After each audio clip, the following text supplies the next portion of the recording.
Hey, it's Joey Balladonna here from Anthrax, and this is SAGAS. Well,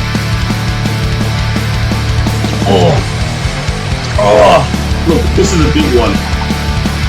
I didn't break out and join the podcast today. It is now time for Devil's Advocate. Same time, same place, awesome. What's going on, everybody? This is Corbin, the Serpentine Skipwith. And this is Ren, the Berserker Marabou. And this is... SAGAS. SAGAS. SAGAS. So, welcome, everybody. And especially welcome to the morgue rot. You can't see it. I'm going away. But actually, I'm going to turn off my green screen for this so you can all see the amazingness. My shitty background. So, we have morgue rot. We have officially collaborated since a few weeks ago. Talking to John, he's going to make every issue with the SAGAS logo, which he made for us there. The cool SAGAS logo. So, John Sorrell runs the Morgue Right magazine. It comes out every few months, every month. It's a physical issue that comes with a CD full of all the albums and songs listed in this, and it comes with articles, so artwork,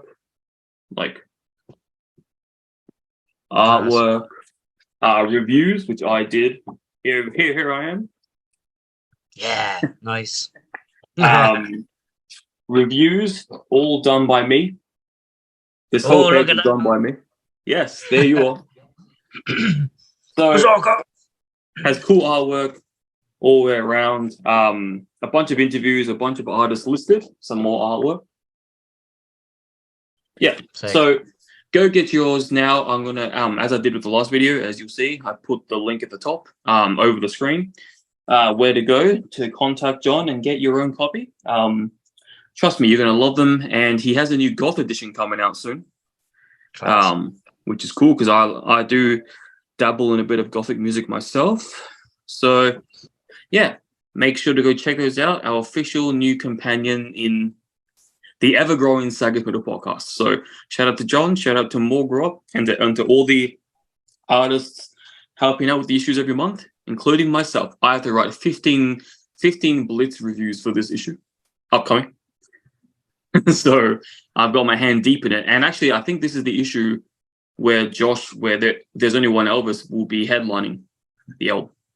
So that's going to be cool. One of our own. So that's cool. Anyway, go check it out. It's going to be sick. It's not out yet, but contact him for a pre-order. I'm sure we'll be able to hook you up for this release coming and all the releases in the future. So shout out to John. All right. So, if you want to tell everyone what we're talking about today. Oh, well, today I thought I'd go off the kick-ass album you picked last week, Firepower. And in the same vein, I went for a band that's very much part of the rich history of the new wave of heavy metal, Saxon. And I picked my favorite album, Battering from 2015. When I say my favorite album, there's two or three that, are pretty close on this one, but I went for this one simply because the songwriting and the guitar playing really stands out to me in this album. So yeah, that's the one I went for. There's a lot of, like I said, a lot of ties in from the last album. We'll get to that later. So what did you think for your first listen, bro? My first listen, I thought it was really good. I thought it was very old school. That's the first thing that kind of caught me. It's like this album is fucking like when I was listening to this album, it kind of reminded me of the same feel I had when we were talking about I think it was Diamond Head, the Diamond Head review we did. The same, like how it's in the new age, but it feels so old school. Same comments I had back then. It's really good. Yeah, this is the kind of album where you could just wipe out all the information and background about this album. Say it came out from 1983 and no one would question.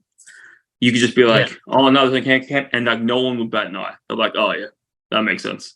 Like no one would question, but because it sounds like that era, and obviously they're going for that aesthetic, they're going for that old school British heavy metal, like, you know, back in the days of Iron Maiden, back when they were good. You know, all those kind of albums. So no, no, it's good. Considering my first time listening to this band, it was a good album. Yeah, sick. So the guy that produced this album is the same guy. Well, he was one of the co-producers from the last album we reviewed, Firepower by Judas Priest, Andy Sneap. So that's what I like about this album as well. The same vibe I got from the Firepower album was that it's the old school, you know, British heavy metal, but it's given this like this kick, this punch, this like infused, like, you know, testosterone kind of epicness that Andy Sneap brings into records.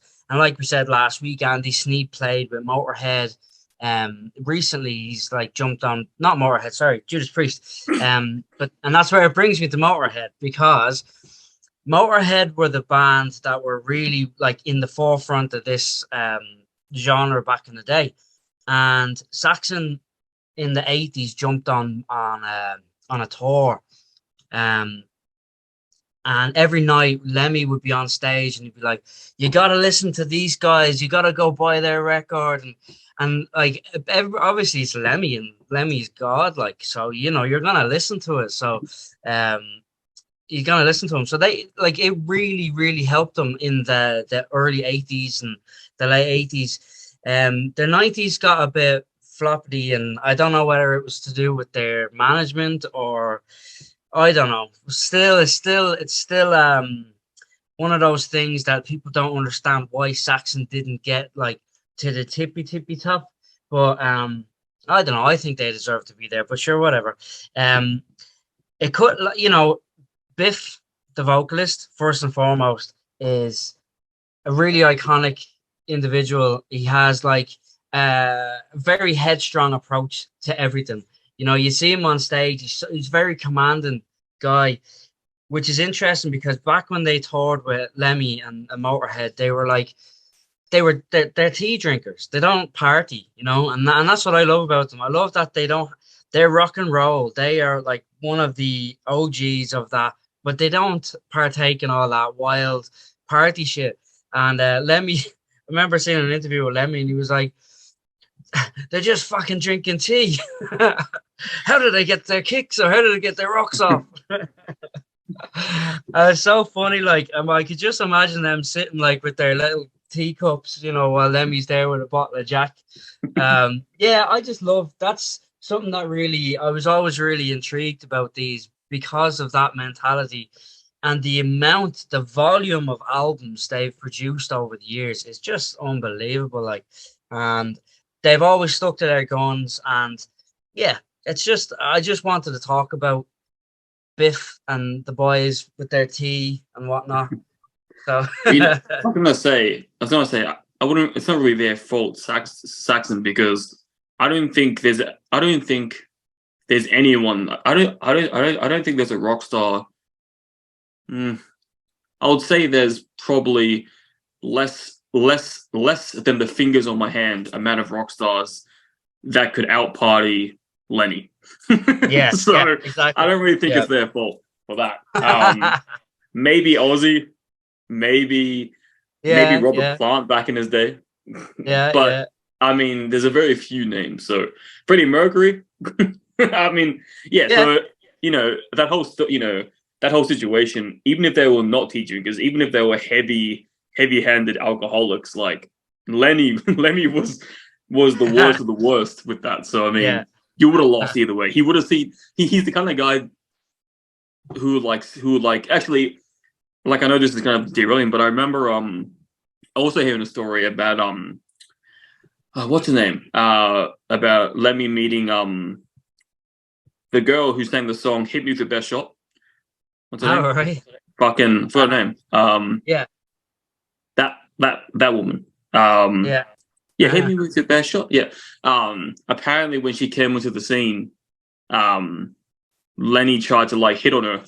it's fucking Lenny. And apparently she threatened to knock him out. And then he said, and then apparently he was smiling and said, "Thank goodness there's finally a female rock star. Yeah.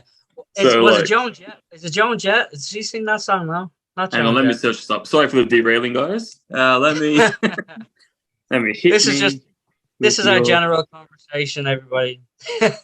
Oh, Pat Benatar. How did I forget that? All right. Pat Benatar. Legendary in her own right. But yeah, it's just funny how he's like, finally, there's a female rock star. Like, it's just like, that's his Russian. Anyway, I think Motorhead's what I thought. But no, going back to this album, it's like I said, it's very old school, very much paying homage to the old, to the old school. And I mean, it's the kind of album where you can tell they're not hiding it. They're not making it subliminal, like, oh, we'll throw a bit of a nod here, a bit of a splash here. Like, it's obvious. You can tell about the sound, what they're going for. And I think I think saying similar things to what I said back in the Diamond Head album review, I think with this kind of album, I feel like it's a double-edged sword because, obviously you have the diehard fans who want nothing more, like, for example, like Slayer fans. All Slayer fans want is the sound they've been doing their whole lives.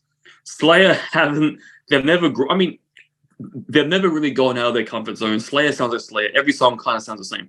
And I think, like, in the same context, diehard fans of Saxon, I imagine, love this sound and don't want it to change. And so when an album like this comes out, they're like, fuck yeah, the 21st album of the same stuff. This is what we want. It's not a bad thing. Fuck yeah. But then on the other side of things, you might have critics, you might have people who maybe are looking for something different. Not bad, but in context, going to last week to Firepower, I felt like even though it had that old school roots, it still sounded refreshing. You could tell it was a new Judas Priest album without going too far out. I feel like, and like, I'm not here to judge. I haven't heard this band until now, so I love this album. But I just think if this is the kind of stuff they've been making their whole career, I feel like there could be an argument made where, oh, should they have changed their sound? Should they have tried something different? Should they have, But I understand, obviously, this late into the career, they might be playing it safe, which isn't a bad thing either. It's just, I just think doing an album like this in today's age, for some people, I think can be a double-edged sword. Whether you're a diehard fan, whether you're a newcomer, whether you're somewhere in between, like a casual listener, I just think making an album this style without too much risk, in my opinion, can be double-edged sword. But I mean, that's just my opinion. Looking from the scope of things. But I'm not going to lie and say I didn't like this album, because I did. And like I said, first time listening to these guys. But that's just what I thought of my inner thoughts when I was listening to this album.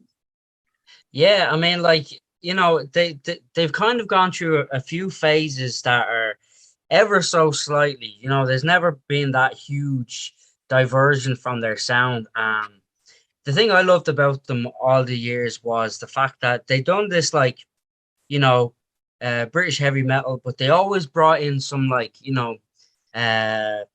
underlining kind of theme, from the past, especially with their album art. And they've a couple of songs that they might sing about, like, medieval times.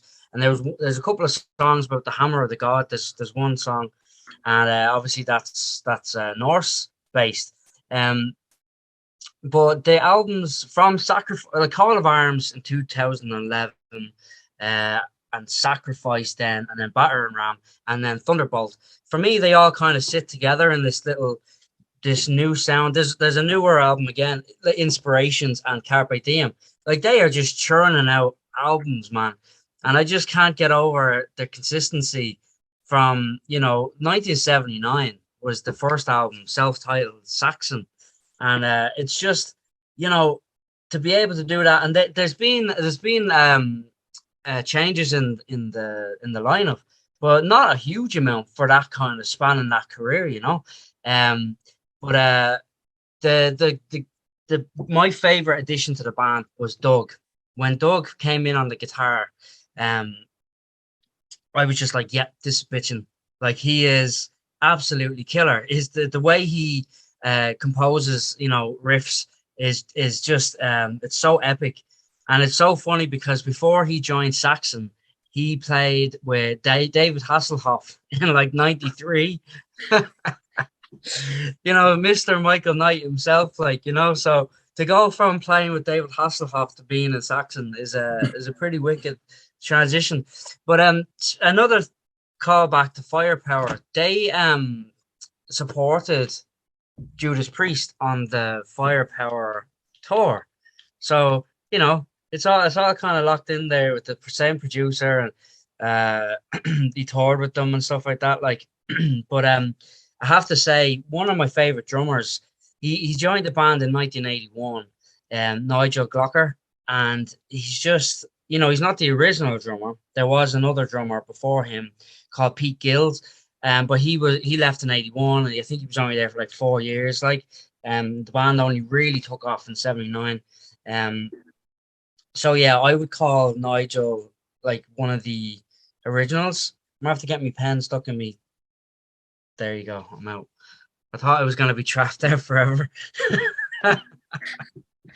Anyway, yeah. So but for Biff 72 now. You know, we were chatting about, you know, Rob Halford keeping his voice all these years. I mean, Biff is still like rip roaring his vocals, and a lot of people say that, oh, his voice has changed a little bit. Well, of course it has. Like, you get older, everything matures and changes. Like, but I think it's changed for the better. I think it's gotten better. It's stronger. There's more power in it. I feel like there's more tone as well. So yeah, no, Biff is I mean, these guys have played Wacken like countless times. You know, main stage at Wacken, and that's no easy feat. Like, you know, and there was one show, I don't know what year it was, like 2019 or but anyway, Biff was on the stage. This will just show what a legend he is. He's on the stage and he can't hear. He plays the first couple of songs and he can't hear what's going on stage. And he basically turns around to the engineer. Instead of just saying, you know, can you turn it up or can you give me this and that in the monitor?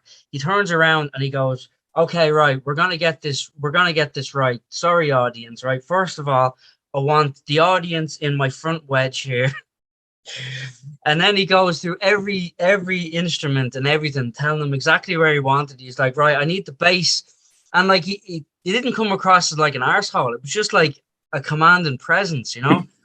And he was like, right, I need the drums in my left wedge. And he's like, you know, I need more guitar. And he goes, where's the bass? Where's the bass? I need the bass up. And anyway, he basically, during his set, got the sound check going, but it was kind of rolling so well. It was like, you know, it was like a general of an army.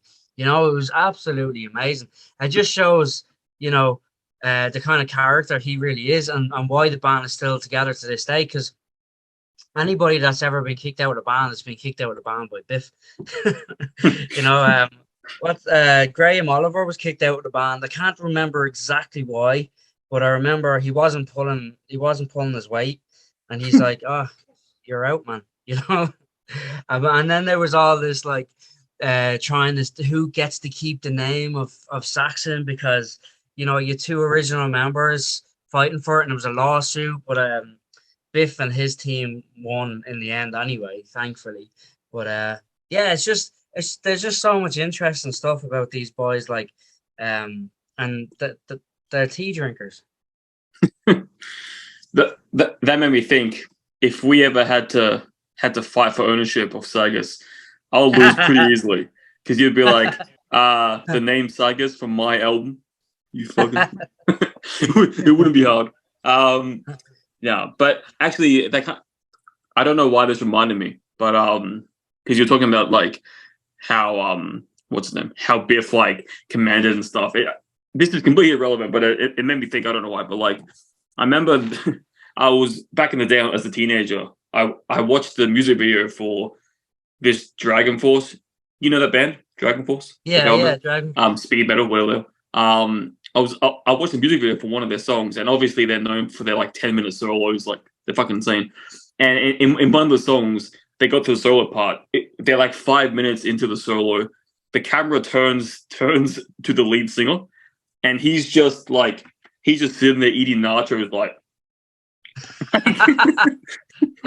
he's like, keep going. Yeah, man. I thought it was funny.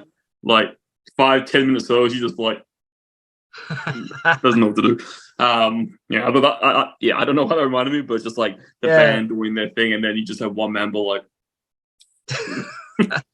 like I don't know, like it's hilarious. Great band though. One day we'll cover them. Cool. Yeah, but no, it's just funny, like like as you talk about as you talk about the singer, it's like I'm reading the information on the album. It's like all music composed by Saxon, and all the like all the lyrics written by Biff. Like he has all the control. Like yeah. like I am Saxon. And it's interesting. So this album was recorded January to March, and then released in October. I mean, just I guess. I mean, obviously, I'm not an artist. I don't know how it works, but yeah, I guess there would be, like promoting it and getting it to all the major people so they can release it. Yeah, interesting. But yeah, no, like I said, coming from someone who's never heard the band before, this is the only experience I have with them. Yeah, I really enjoy. I enjoy like kind of having the nostalgia factor of going back to that time period. Real powerful vocals, real old school instrumentation. Yeah, no, it really just kind of took me back in time, which was good. I see that they have a deluxe edition song, which I didn't actually end up getting to because I didn't know it was part of the album. 3 Sheets to the Wind. The drinking song. So I didn't get to check that track out, but it says the drinking song. So now that I'm reading that, it kind of reminds me of your song. Yeah. The mead. Let's drink mead. Yeah. Where's my bottle of mead? Let's drink Ulster Mead Co. Mead. One of these days I got to try some. Oh, I know. No, yeah, it's got an infamous, as you talked about, production by Andy Sneap, and yeah, it's got, let's see, it hit 12th on the German album charts. That's pretty good. 66 French, 50th on the UK. Where are they from? UK. They're from the UK. So 50th on the charts. Yeah. I mean, look, that's the thing. It's like how long they've been doing it, considering the range, and how you told me that they never got to that top like they were supposed to. I get, the fact that they're charting at all, I guess, in this land they created, it's good. It's like it's an admirable quality. I mean, 12th on the 12th on the German charts. That's almost top 10. So yeah. I mean, charting it all, I think, will be a good accomplishment. And yeah, I think these guys really deserve it. Yeah, I mean, it's like you're talking about Diamond Head. Brian Tatler actually joined them on tour for a few. I think it was 2022.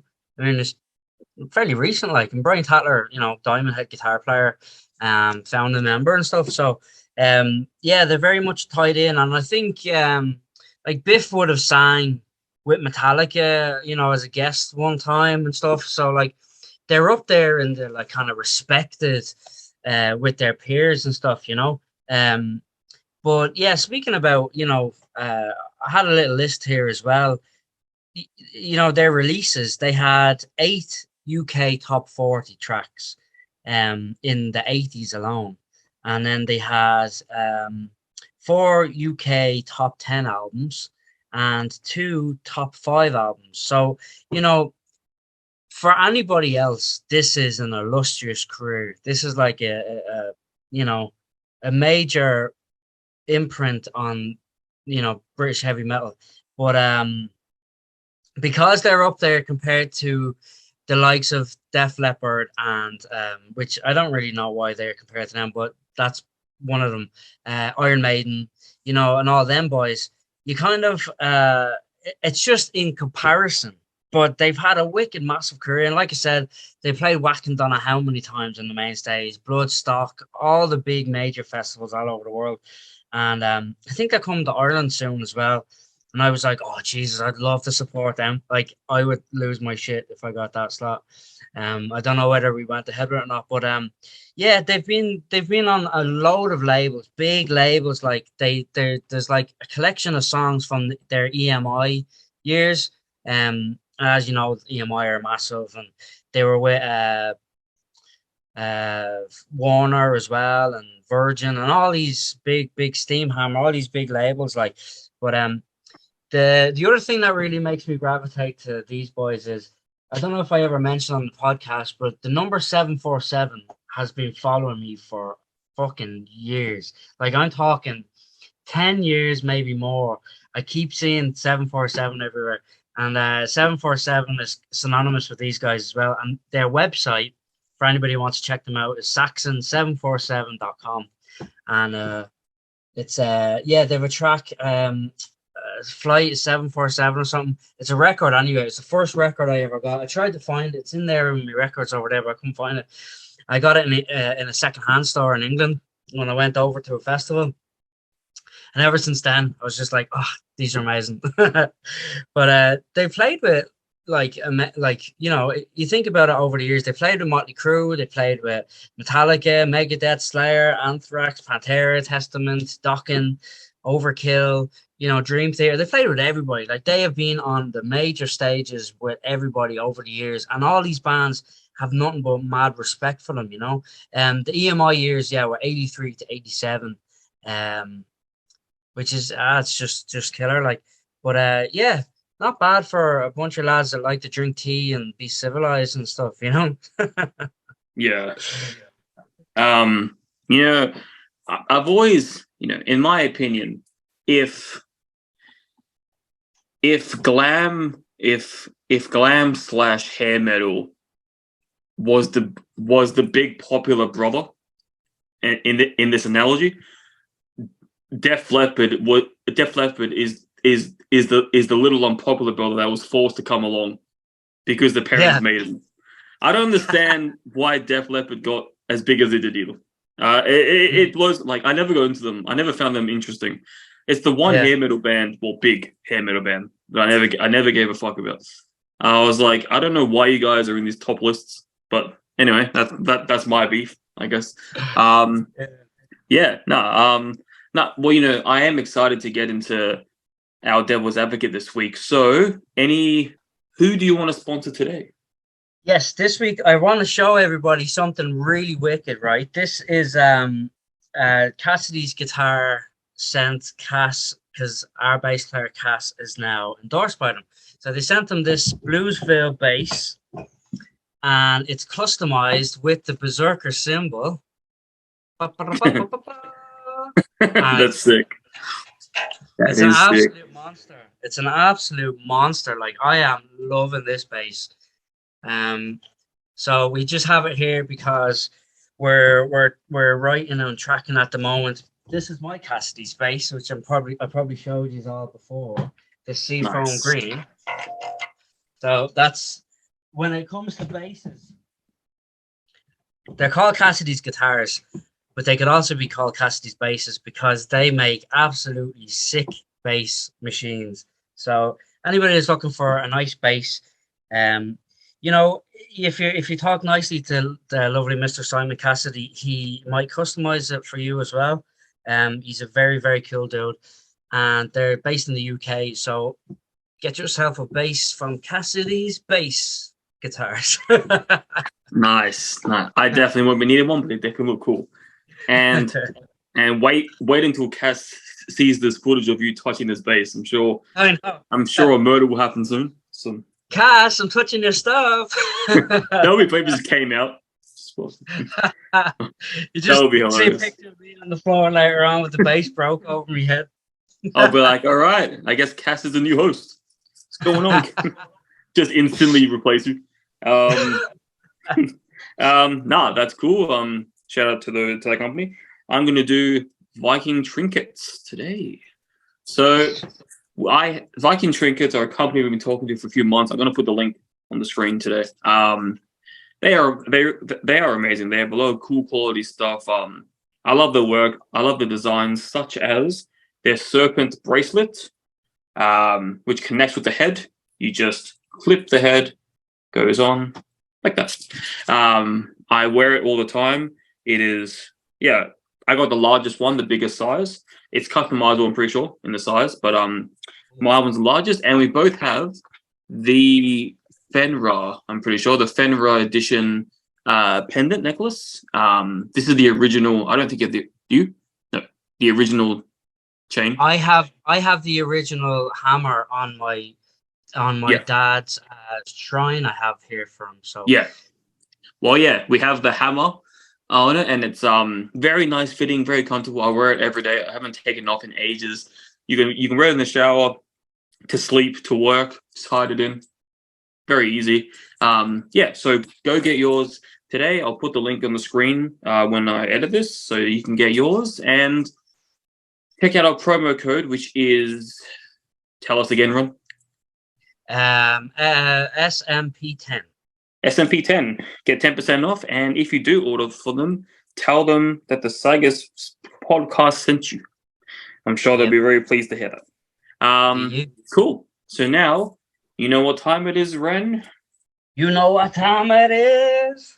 It's time for the Devil's Advocate. The Devil's Advocate! Ow! Very good. Applause. So, Battering Ram, Devil's Advocate. Let's start with the track I didn't like the most. And it's just one part, as it always seems to be these days. There's not really... How often do we get an album where, like, one track stands out? Not very often. But for me, I'm going to nitpick The Queen of Hearts. That's track 3. Only because of the way he says hearts. So that's really the part, like, I don't know, it sounded awkward, and for some reason, it kind of stood out to me. I was like, what? Yeah. But that's really it. It's a pointless nitpick, but that's we have to choose one, and that's my choice. Yeah. My favorite track is actually none other than technically the original final track, Kingdom of the Cross. That's my favorite. It sounded the most interesting to me. It had this it was mainly like spoken word, but in this mystical, like poetic kind of dramatized version, like narration from a movie almost, and that was cool. I was like, this sounds cool. So something you'd hear from like a prog metal, like a dark prog metal album or something, like all this shit. No, it's cool. I just had fun with it, and because it was a closing track technically, if you don't count the drinking song. But it was a fun way to end the album. I just thought it was nice. It was memorable. It was interesting, and I had a good time with it. Cool, man. I mean, that's really interesting to me because, I like to talk about my favorite contender songs, and my favorite contender songs is the King of the Cross. It's absolutely amazing. I love the sweeping guitar, fade in volume stuff. Like, it's amazing. There's lovely dual guitars. That was a contender. It's a pity you didn't hear the drinking song, because it's wicked. It's a real uplifting, cool song. I didn't even realize that was a bonus one. I just thought it was part of the album. But then my other contender is Eye of the Storm, because it's a killer driving big beast of a song. And it's got like a nice headbang vibe, and it's got like a serious bitching solo. And Biff's vocals just on every track is amazing. Just, Stand Your Ground is another one that was a contender, because it's just new wave of British heavy metal. Fuck yeah, world class shit, and it would be deadly live. I'd love to see that track live. My least favorite song is probably it's just a hard one, Hard and Fast, maybe. Number 5. It's a great song, great lyrics. It's just that it's the straight up song of the album, really. I think. So yeah, I'll hard and fastly move on from that one. But this is where it got interesting for me. Being your least favorite song, it's actually my favorite song, Queen of Hearts. And maybe it's because this was the first song I heard from this album, right? And then it was Battering Ram, which is the album title. I don't know. There's something really menacing about. Yeah, I know. Yin and yang, bro. Yin and yang. It's good. It's all good. But I love the menacing bam, bam, bam, bam, bam, bam, bam, bam. Really, really nice groove to it, and you know, Biff's vocals. There's a scream that he kicks into on like right at the end. It's like it's the only way I can do. He goes like right up there. I still haven't got my voice back from when I lost my voice, but yeah, it's just really cool high register shit. Like, and I don't know, I like the tempo. It's pretty cool. Like, Devil's Footprint and Battering Ram are also very killer tracks.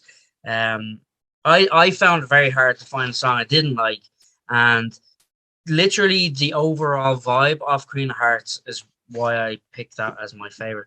So that's really interesting. I don't think we've ever done that before. Yeah, I don't think so. This is the first time. Wow. The first time where you're definitely 100% wrong. No, but that weird, that pitch you were trying to do, it kind of reminded me of the Immigrant song. Yeah.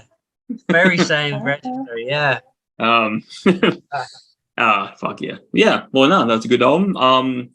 You know what, though? I'm about to do something groundbreaking for Sagas.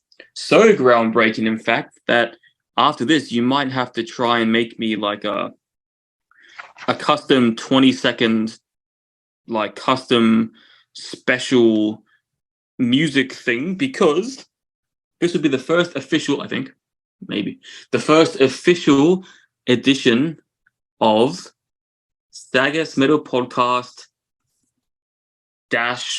bracket folk edition, close bracket. So I might have you make some custom music for that. Out of tune. I've wanted to do this.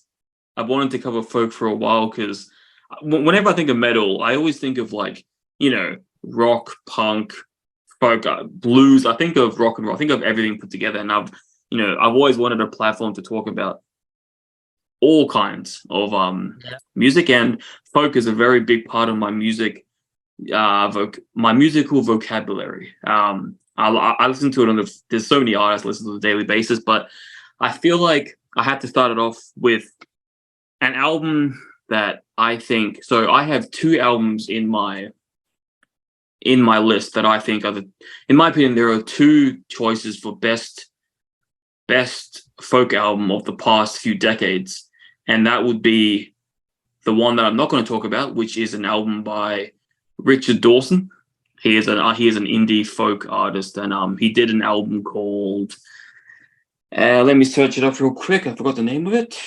Richard Dawson. Richard Dawson made an album called, it's kind of bad that I forgot the album name, Peasant, which came out in 2017. It is just, and when I talk about folk, I'm talking the old school traditional folk. I'm not talking Ed Sheeran. I'm talking traditional folk. That's what I love, not mainstream shit. So there's that album, and the other album is the one that I want to cover next week. The album's called YS, just YS, or Y and S, and it's by Joanna Newsom. Who, do you watch Brooklyn Nine-Nine by any chance? Yes. Yes. You know, obviously, you know Jake Peralta? Yeah. That's his wife. What? Yeah, in real life. So, yeah, she's Bro, that's nice. Nice. Cool. Oh, Cool. All right. So, yeah, I want to cover this album. This and the other one are the only 2 albums I consider, like, classical, as traditional folk goes, top tier. And look, the main criticism, I'm not gonna, go too much into it because obviously we'll do that next week. But the main hate this album gets, and it really annoys me because like she's doing a traditional old school folk, like how it was back in the olden days kind of style. So the vocal style was not very popular by a lot of people. I know there are a lot of people that I've tried to show this album to, they can't stand it because of the vocal style, but it's very indicative of the times. She's trying to do, the kind of folk you'd hear like in the 1800s, like in the fucking old school time. So it's a very particular album. I think it's just so relaxing to listen to. It brings me in. It makes me envision like I'm living in the 1500s with like markets and sheep, and I'm just walking around in like a robe. Like that's what I'm thinking of. Old school shit. So this, yeah, it's one of my favorite folk albums, and yeah, so it's very good. It has I think you'll love it. It has a lot of cool instrumentation. Yeah, and this was my first introduction to this artist. So yeah, YS, the first folk edition, and yeah, you might have to whip me up like a custom 20-second intro so I can add that to every folk one, so that we have something to to distinct it off, distinctive, awesome. to distinguish it. Yeah, nice. But yeah, no, that's cool. So yeah, we'll be talking about that next week, and unless you have anything else to tell the audience. No, other than anybody that's listening to this from Irlande, we're playing on the 25th of February. February it is, I think. February, yes. And in Letterkenny. So if you're in the area, come see us rock out with our drinking horns. And also, another note, if anyone is a fan of professional wrestling, go check out New Japan Pro. That's it. That's what I say. That's my piece. Yeah. But yeah, as we always say here on SAGAS, same time, same place, or something.